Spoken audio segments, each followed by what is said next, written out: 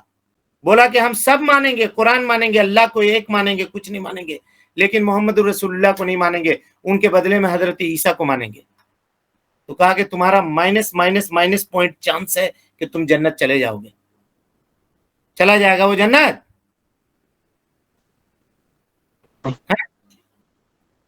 بولیے جی.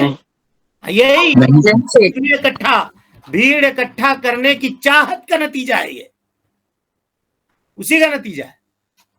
ہم سامنے والے کو خوش کر دیں.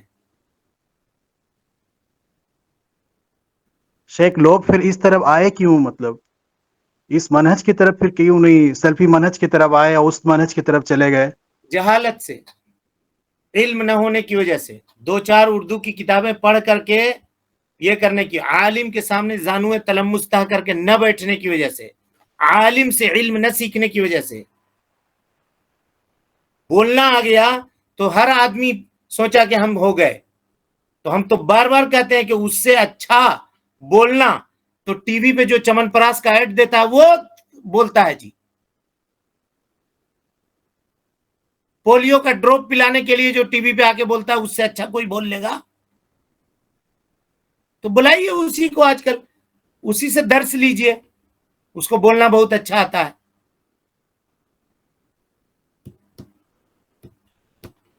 چلیں، السلام علیکم ورحمۃ اللہ وبرکاتہ. علم سیکھیے، منہج سیکھیے.